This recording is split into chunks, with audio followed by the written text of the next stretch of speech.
there, my name is Emma. I'm an artist and DIYer, and welcome to my channel. Today I'm going to be going over some DIY gift ideas made with my scroll saw. The holidays are coming up, so I've put together 4 different gift ideas you can make with a scroll saw. My scroll saw reminds me of Christmas because growing up, my dad made us ornaments every single year on the scroll saw. That is what actually piqued my interest in it, and how I learned about my scroll saw was because my dad always made us ornaments. Eventually, my sister and I started painting them, and now I make and paint the ornaments, so I'm carrying on that tradition. So my scroll saw has a very special place in my heart around the holidays. And if you don't know what a scroll saw is, it's a type of saw. It costs around $100. It's good for very detailed work. You can also use a jigsaw, which are around $20 to $30. I would recommend a scroll saw because you can get a little bit more control, but a jigsaw would probably work for all of these as well. I recently recorded a beginner's tutorial on scroll saws, so keep an eye out for that. Make sure you subscribe so you can get notified about that video, and make sure you follow me on here, TikTok, and all of those other places. Now for the gifts. The first DIY I did, I actually have done years ago, and my dad cut it out for me, and now I'm actually doing it myself, and that's coasters. Coasters are a great gift because it's not too large or presumptuous. Everyone uses them, and you can really include whoever you're gifting it to's personality as you make them. You can do whatever design you want, and they're really, really simple to make. When I first did these, I tried to do a stamp and I chose really ugly colors, and it was just a total fail, so you'll see that in this video.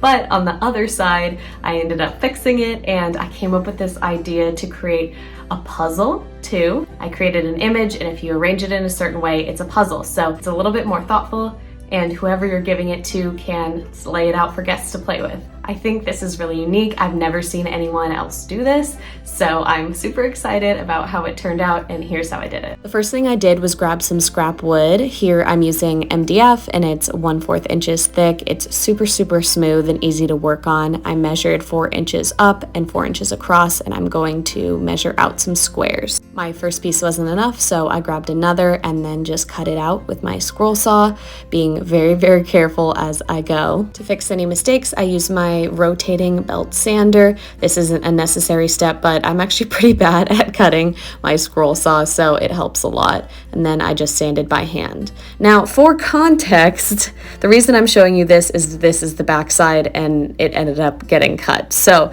this is the new design. I sketched out a snake and ended up cutting it out so I could use it as a stencil on the other side. And then I painted the other side this really pretty neutral color, laid my stencil down, and traced it. So yeah, just ignore that ugly weird stamp you saw a second ago. Once that was done, I very, very carefully painted it in with black paint. What's nice about this is you can do any colors you want, and you also don't have to do a snake.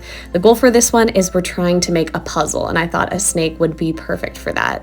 I took that same black paint and painted the sides to make it cohesive and make sure it was going off the edges. And then I took a super tiny brush and some white paint and added some highlights where the eyes would be, just kind of some half circles and some lines around where those eyes would be, and some highlights down the middle, just to make it a little bit more interesting. And I continued those highlights throughout the entire thing. Now this kind of looks like a little bit of a road, so I don't know if there's anything we could do to change that, but it's still pretty cute. Next, I added some stars or glitter bursts, whatever you want to call them.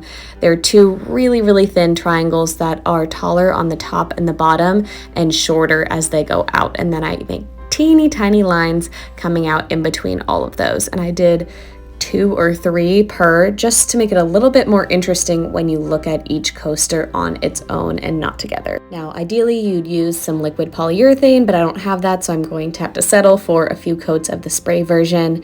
This cork is actually upcycled, but you could get it at the craft store. Normally it comes in a roll. I just used a box cutter and some heavy pressure to cut it out, and it was really, really simple and actually really easy to cut. And if you mess up at all, you can actually sand the edges if there's anything funky going on. Now here I'm using some E6000 and gluing down my super ugly side. You can use a combo of E6000 and hot glue if you want to make it a little bit faster, but this, I think, is the best glue for this job. Here is the final result. I love how they turned out. They look great together, and I think they also look great apart. Again, you can use different colors. I was debating adding some gold elements too, and it's nice because it's an interactive little puzzle. It feels a little bit more thoughtful than just being plain coasters, and they're really cute. I think it would be so cute to pair these coasters with a mug, some tea, maybe some hot chocolate, but they're a great gift on their own as well. The next thing I made was bookends. These ones were inspired by some I found on West Elm that were $60, which is a bit out of my price range, but this DIY is super simple and beginner friendly. I think this is such a great idea for someone who's into books, but it's nice because even if you're not into books, you can use bookends as a decor piece or really whatever you want. If you want, you could also gift your favorite book with these, and I think that would be super, super cute, but I think they're totally a standalone gift as well. And here is how I made them. I started by making a stencil out of a piece of paper. I made little tiny marks at 5 inches, 4 inches, and 3 inches on 2 sides of a piece of paper, and then I drew straight lines down and across, and then where they met, I made sure to curve the edges because that's the look I was going for, but you certainly don't need to do this, and then I cut them out. I used that stencil to trace onto some scrap wood. I did the biggest one first, and then I cut off that outer layer and did the other 2, and there's the stencil afterwards. I then went to my scroll saw and started cutting them out. It's super simple. I used a sander to just fix any wonky edges, and then use some wood glue to attach them together, and I put something heavy on them and let them dry for a few hours. Once they dried, I added some gold spray paint. I just did 1 coat. If you want to do more, you totally can. I love how these turned out. I love that you can see the wood grain, and I think it's such a great gift. I also made some really cute decorative mirrors out of these tiny little mirrors I got from Dollar Tree. This was such a fun idea, and you can do whatever you want with these. You can do whatever shape, color, size you want. You can also get flat mirrors from any craft store. So this project is totally versatile. The world is your oyster. It's also so cheap and sure to be a hit. Here's how I did it.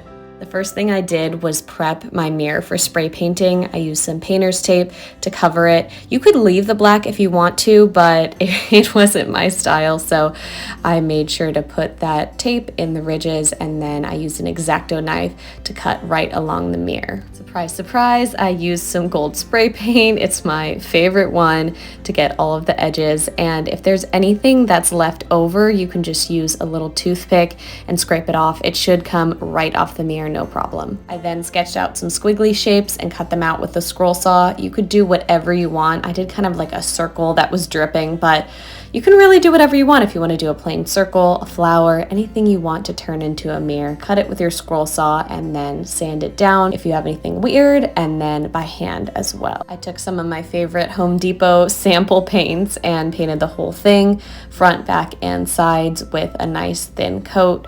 Made sure it was 100% dry before I started moving on. I ended up doing some pink and some yellow, and then I took a combination of E6000 and hot glue, the hot glue for the speed, and pressed it right in the middle, and nobody wants to see my face, but I love the result. These are so funky but so cheap if you use some scrap wood, and I think they are the perfect gift.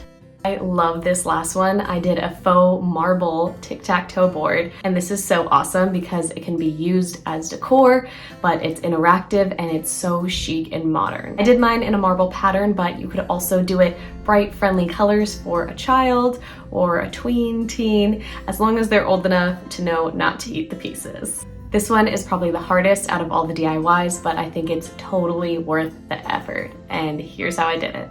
I took some scrap wood, which was MDF 1/4 inch, which I think is pretty much what I used on almost all of these projects. Now, for the X's and O's, I just Googled X shape and O shape and took screenshots and printed it out. Is there a better way to do this? maybe, but that's not what I did. I just used some tracing paper to trace my shapes on, and you're gonna need to make 5 X's and 5 O's. I then took it to my handy dandy scroll saw and cut out my square first, and then cut out all the X's and O's. I didn't do a super accurate job on this because I know I have a belt sander, which I heavily rely on. As you can tell, that O not totally round, especially the X's. I find it just so much easier to kind of rely on my sander. So be a little bit more careful if you don't have a belt sander like I do. But thankfully for me and my terrible scroll saw skills, I was able to use my sander to get the shapes the way I wanted them to look. Once that was done, I did go and use just a little bit of sandpaper on the back side of each one of them to make sure they were nice and perfect, and I did it on the board as well. And then I did like 4 or 5 coats of white paint. Here's my second coat. I think this might be my 3rd coat, 4th coat, who knows. And then I started mixing 3 different shades of gray for my marble. I started by tapping a little bit of my lightest gray all over in random patches, and then I took a big fluffy brush with a tiny bit of white paint and kind of just buffed it in to blend it out. You don't want any harsh edges. You want everything to kind of blend all together. I then took my slightly darker gray and started adding veins, trying to keep it random. A helpful hint for me is that I was looking at a piece of marble and I tried to copy the exact veins. That was kind of helpful for me. And then I took my darkest shade, or maybe my second darkest shade, and went through those veins again, kind of lifting my brush as I go. I'm using a super, super tiny brush. And then I added just little dots and little tiny bits of black / a really, really dark gray. Messed with it for a bit, as you can tell, but it still looks pretty similar at the end. I then took my X's and O's, painted them plain black, making sure I got the sides and then eventually the back as well once the front had dried. I decided to add some marbling details on them as well to do some like black marble, so I took a super tiny brush and I made some super, super thin lines that aren't perfect. I was kind of pushing my brush in and lifting up as I go to create some veins in the black. Because my square was 9 inches, I measured right around the 3-inch line and the 6-inch line. I think I don't know, 2 little like ticky marks. I don't know anything about rulers. I'm so sorry for that. And then I took some blue tape and left that teeny tiny amount, whatever it may be, open and covered the rest of it with blue tape. Now this is a technique I learned in art school. You're going to take some clear acrylic paint, go over it 1 or 2 times, and that's going to prevent any bleeding. And then I took my gold spray paint, covered that up, and here is the moment of truth. So, so beautiful. I then went ahead and did the same thing on the other line. I tried to save my tape, so that's why it's gold, and sprayed the other side. Now you can go ahead and coat this with resin, but I just stuck with the clear acrylic paint because that's what I had, and this is going to give it kind of a shiny effect, and it's also going to seal it. You could also do polyurethane or whatever you want.